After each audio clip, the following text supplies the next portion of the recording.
ninjye uzaba next, ninjye uzakurikizaho ugatukukanika, ninjye uzakurikizaho kandi wabikoze inshuro ebyiri.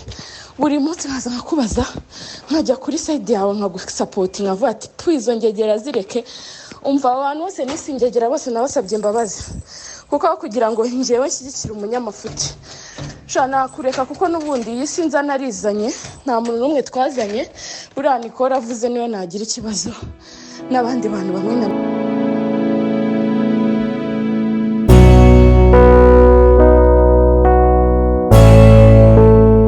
tuzi twese abantu benshi batandukanye bagiye bavuga ku bijyanye n'amagambo y'abagore cyangwa se ubusutwa bw'abagore. Benshi munkurikiye, nimba uri umugore urabizi neza yuko imwe cyangwa se babiri mu nshuti zawe bagiye bavuga ibyo wagiye ubaganiriza, cyangwa se ukabita injajwa, cyangwa se abantu bagira ubusutwa nk'uko dukunda kubyumva cyane.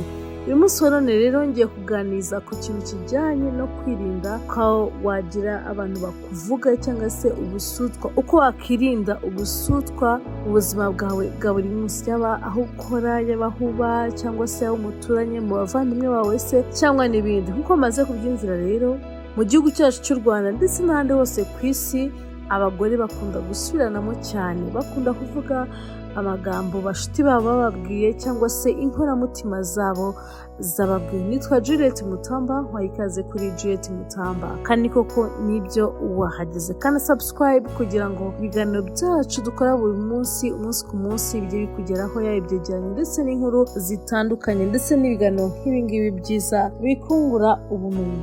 Uyu munsi wa none rero ndi umugore mugenzi wanyu ugiye kubaganiriza, ariko ubwo ndi umugore ntago biri muri ba bantu bagira ibibazo nk'ibyo ngibyo by'ubusutwa. Kugira ngo wirinde ubusutwa rero cyangwa se amatiku y'abagore, hari ibintu bitandukanye ugomba gukora. By'umwihariko ngiye kubwira ibintu 5 kugira ngo uzirinde ayo matiku y'abagore, kugira ngo uzirinde kugira ahantu uhurira n'umugore uwo ari we wese. Ni karibu cyane rero kuri Juliet Mutamba.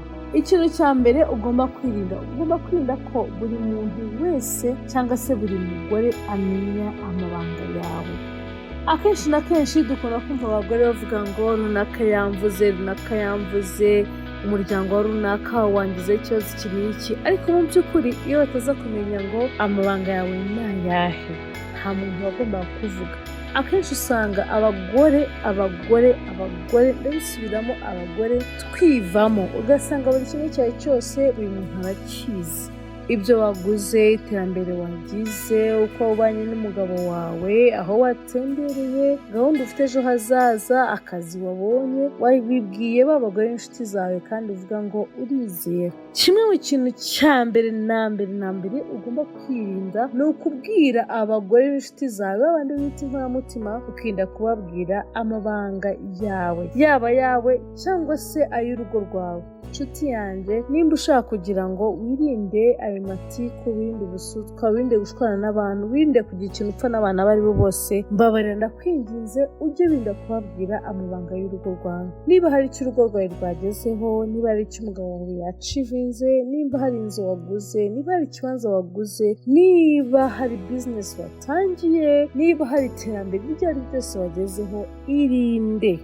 Ndagusabye ngo irinde kugira umugore ubibwira. Icyo gihe bizagufasha iki? Bizagufasha ko nta muntu n'umwe uzamenya ngo next move yawe ni iyihe, cyangwa se aho werekeza ni hehe. Nutagira ubibwira ntawe uzabivuga. Banza umenye yuko ibanga ryamaze kunanira we kuryibikira, nta wundi muntu warikubikira. Abenshi rero usanga bavuga ngo ibanga ryanjye ndaribitsa mugenzi wanjye. No, ikintu cyakunaniye kukibikira kihorere kukibitsa abandi bantu. Irindi banga rya kabiri rero ni uguhuza inshuti zawe n'inshuti z'abandi bakobwa. Urugero, niba Mutamba mfite inshuti zanjye, haba hari undi muntu dufite w'inshuti yanjye runaka akajya kumuza n'izindi nshuti ze, ni ukuvuga ngo njye mfite abantu banjye nsanzwe turi inshuti, abo bantu habahuza n'inshuti za runaka w'inshuti yanjye. Sinzi niba kumva iyo sako. Ni ukuvuga ngo uko abantu bagenda bakumenya cyangwa se bamenya ibintu byinshi kuri wowe, niko bikomeza kugenda byaguka. Niba ufite inshuti yawe yirinde kugira ngo ihuze n'inshuti zawe n'inshuti z'inshuti zawe B. Sizi ukuntu nabigusobanurira.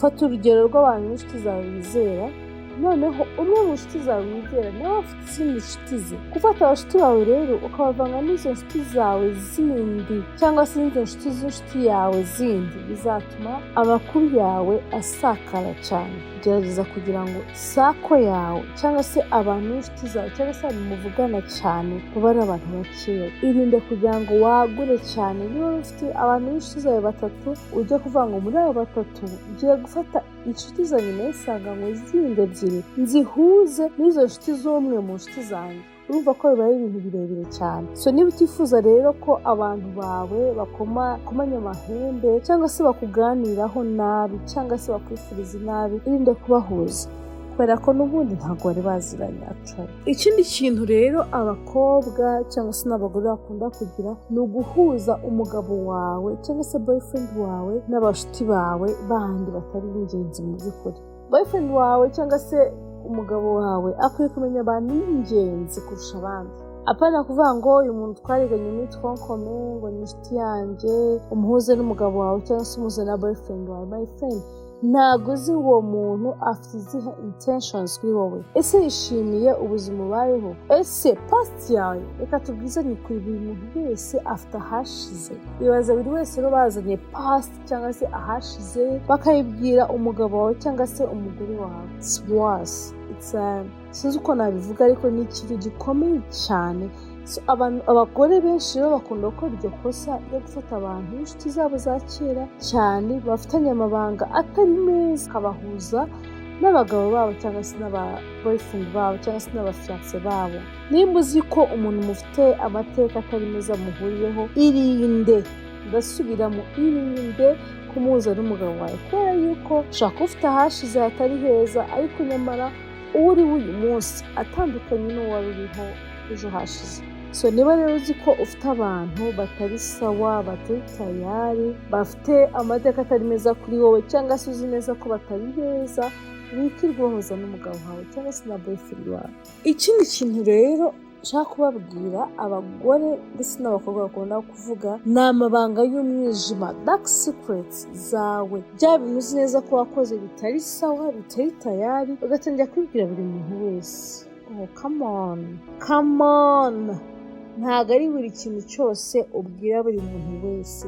Hari amabanga tubwira inshuti magara, hari amabanga tubwira inshuti zo mu kazi, hari amabanga tubwira abantu duhe nabo vuba, hari n'amabanga urinda upfa nta muntu n'umwe yabwiye. Yewe haba umugabo washatse, yaba umusore mukundana, inshuti yanjye, menya ko hari ibintu by'ingenzi ugomba gupfana mu buzima bwawe ukabyimenyera. Igihe cyose rero ayo mabanga y'umwijima wumva utinya wayabwiye umuntu, utegura yuko azasohoka cyangwa se azasohoka, kubera ko niba wowe ubwawe nyir'ubwite utabashije kwibikira ayo mabanga, nta wundi muntu ku isi, nubwo yaba umwana wawe, nubwo yaba nyoko, nubwo yaba so, nubwo yaba so wanyu, nta wundi muntu wagufasha kubika ibyo bintu. Menya gutandukanya amabanga ubwira abantu. Hari amabanga yo kwibikira ubwawe, hari amabanga yo kubwira umugabo wawe, hari amabanga yo kubwira inshuti zawe magara, hari ayo kubwira abavandimwe, hari ayo kubwira umuryango, hari n'ayo kubwira ubonetse wese. Ya mabanga rero wumva ashobora kugira ikintu yangiza mu buzima bwawe, yibikira ubwawe, uzapfe baguhambane nayo ntacyo bitwaye. So ikindi kintu gikomeye cyane abantu benshi bakunze no gupfa cyangwa se bakunze no kugwamo, aho usanga yaba abagore yaba abagabo iki kintu bakunda kukigwamo, ari nacyo cya nyuma ngiye kubabwira. Niba koko wumva bitari mu bwonko bwawe, wumva ushaka kubana n'abantu bose amahoro, irinde, ndasubiramo, irinde kubwira umuntu uwo ari we wese intege nke zawe. Nshuti yanjye, ntugatume hari umuntu n'umwe ku isi, kuri iyi si, umenya intege nke zawe, kubera ko let me tell you something, umuntu wese kuri iyi si afite intege nke ze. Buri wese afite weaknesses, afite strength, ni ukuvuga ngo ufite ibyo ushoboye ufite n'ibyo udashoboye, hari ahantu utsindirwa. So iyo umuntu rero yamaze kumenya aho utsindirwa niyo ahera bw'uko akurwanya uwo ari we wese, yaba umuntu mukundana, yaba uwo mubana, yaba uwo muvukana, yaba umubyeyi wawe. Intege nke zawe nta mpamvu yo kugira ngo uzasase, nta mpamvu yo kugira ngo isi yose imenye intege nke zawe. Yizera kuri iki kintu nkubwiye, nubasha gukontorora amarangamutima yawe ku buryo nta muntu n'umwe kuri iyi si umenya intege nke zawe, ukongeraho ibindi bintu bine nakubwiye mbere, ni ukuri kw'Imana nubona hari umuntu ukuvuze, nubona hari umuntu ugutaranze bikakubabaza, uzaze ubibaze. Ikintu gikomeye cya mbere na mbere ni ukumenya intege nke zawe, ukamenya kuzibikaho, ukirinda ko hari undi muntu uwo ari we wese wazimenya, kuko abantu bose ku isi, nawe urimo nanjye ndimo, twese turahinduka. Uyu munsi ushobora kumbwira intege nke zawe nkazimenya, nkakwereka ko turi kumwe, ariko ejo nidushwana ikintu cya mbere nzakoresha nkurwanya, nzanyura muri izo ntege nke zawe. Niyo mpamvu rero ugomba kuzirinda uko byagenda kose. Ndagushimiye cyane rero niba ikiganiro cyagufashije cyangwa se podcast somehow podcast, cause ndashaka kujya mbabwira utuntu tw'ubwenge nk'utu ngutu mu gitondo, cyangwa se turaza kureba ese ni ryari muba muhari. Muze kumfasha mu comment ni ryari muba muhari ku buryo twari tuganira utuntu nk'utu ngutu tw'ubwenge, niba ari mu gitondo, nimba ari saa sita, niba ari nimugoroba, kugira ngo njye menye igihe mbahera utuntu nk'utu ngutu. Ndabakunda cyane, nitwa Juliet Mutamba, mugira amahirwe.